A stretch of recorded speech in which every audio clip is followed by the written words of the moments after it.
Bisa jadi Tuhan tidak memberikan apa yang Anda inginkan, karena Tuhan tahu itu bisa membuat Anda hancur di kemudian hari.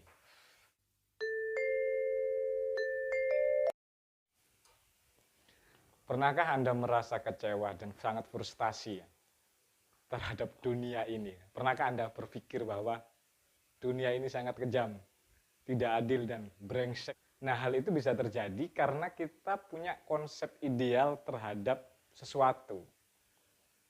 Karena kita sudah berekspektasi terhadap, hidup itu harus begini, saya harus punya ini di usia sekian, gitu kan. Nah, tapi nyatanya, realita tidak semudah yang kita bicarakan. Ide mendahului realitas, kalau si Plato bilang ya. Cuma yang jelas, Tuhan punya cara sendiri untuk mengatur makhluknya, kapan ia harus berkembang gitu kan. Nah, kita gak bisa menyamaratakan setiap orang sukses di usia berapa. Nah, kita perlu mentoleransi diri kita sendiri gitu, untuk sesuatu yang sudah kita perjuangkan. Ya namanya perjuangan itu belum tentu menang. Gitu. Tapi yang jelas, selagi kita mau menanam, kita akan menuai gitu. Selagi kita mau berenang, suatu saat akan sampai ke tepian. Gitu.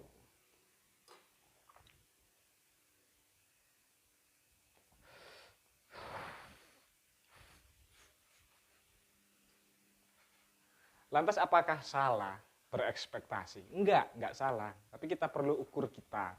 Kita perlu ukur kapasitas kita. Kita perlu melihat banyak hal. Kita perlu siapkan hal-hal yang seandainya itu tidak bisa kita raih. Kita harus punya plan banyak, panjang. Semisal sudah kuliah tinggi-tinggi, ternyata di lapangan tidak mendapat apa yang ia harapkan, tidak sesuai pada teorinya. Orang dengan jurusan teknik misalnya, ternyata dia tidak bekerja di teknik, atau bahkan dia belum mendapat pekerjaan. Gitu. Nah, kita perlu mentoleransi hal yang demikian ini, karena seandainya orang lain mengkaitkan antara pendidikan tinggi dengan nasib seseorang, pendidikan tinggi dengan nilai ekonomi seseorang, nilai finansial seseorang, itu keliru. Dari awal, kuliah atau pendidikan ini fungsinya memberikan pengetahuan, kita mencari ilmu di situ. Nah, PR atau tanggung jawab seorang akademisi, sarjana seandainya, itu cukup pengetahuan itu atau materi itu berguna bagi dirinya, bagi lingkungannya, itu selesai sebetulnya. Sehingga semua disiplin ilmu saya kira punya dua manfaat secara praktis atau manfaat secara teoritis. Nah, kita nggak perlu risau ya atau gelisah terhadap situasi kita hari ini. Seandainya kita masih dalam perjuangan, ya lelah itu ada. Tapi ya coba kita melihat lebih besar, lebih kompleks. Ada banyak hal atau banyak orang di luar sana yang barangkali nasibnya di bawah kita. Nah, itu perlu untuk membandingkan supaya kita tidak merasa menjadi orang yang sial di dunia ini. Tidak merasa orang yang paling sial di dunia ini. Nah, terkait penyesalan, kekecewaan yang berakhir pada depresi barangkali, itu bisa kita counter dengan banyak sebetulnya ya.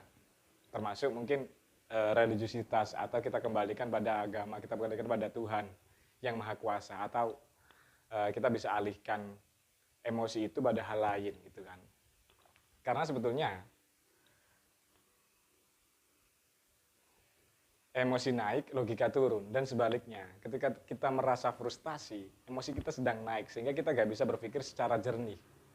Nah, saya biasanya mengalihkan emosi itu, seandainya tidak bisa saya redam, mengalihkan emosi itu pada hal yang lain. Seandainya saya kecewa, saya perlu mencari emosi yang menjadi lawan dari kekecewaan ini. Nah, saya cari kesenangan lain. Misalnya saya menulis, misalnya saya membuat konten ini, misalnya saya membuat kopi, meracik kopi dan segala macamnya, atau saya menggambar, melukis, melihat film dan segala macamnya di situ. Ya, yang penting itu turun dulu lah emosinya.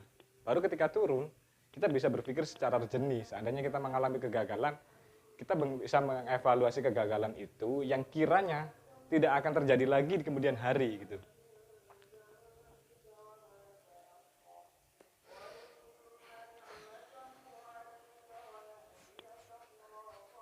Kenapa kita perlu mengalihkan pada hal lain?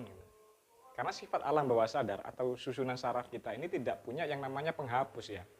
Jadi sesuatu yang sudah kita terima, kemudian otak menyimpannya, dan dia nggak mungkin hilang gitu kan. Kita hanya bisa menutupi emosi itu atau informasi itu dengan informasi yang baru. Kalau misalkan kekecewaan itu terlalu besar, ya kita perlu memberikan informasi yang baru yang lebih tinggi sifatnya dari kekecewaan itu tadi gitu. Makanya berpikir secara positif itu menjadi sangat penting. Kita perlu setiap hari menumbuhkan harapan-harapan gitu. Supaya ya minimal meskipun harapan bisa menjadi suatu kekecewaan, tapi minimal dengan harapan-harapan yang baru, kita bisa lupa dengan kekecewaan kita hari ini gitu. Seandainya saya merespon respect dengan masalah orang lain, memang kita nggak dapat apa-apa dengan membantu masalah orang lain, tapi minimal kita menjadi lupa dengan masalah kita sendiri. Kita bisa mengambil hikmah, pelajaran dari masalah itu. Tapi dengan syarat orang itu memang betul-betul butuh bantuan dan meminta bantuan. Jadi nggak sekedar ada orang bermasalah kemudian kita langsung mengintervensi, ya nggak begitu juga. Kurang etis lah ya kira-kira. Kita menjadi menggurui ya, menjadi sok tahu segala hal.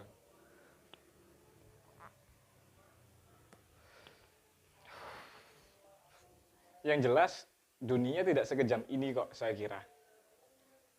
Ada banyak sekali hal-hal yang masih bisa kita tertawakan. Yang sifatnya itu ya sederhana, nggak mahal gitu kan. Nah, kita perlu mensyukuri hal itu.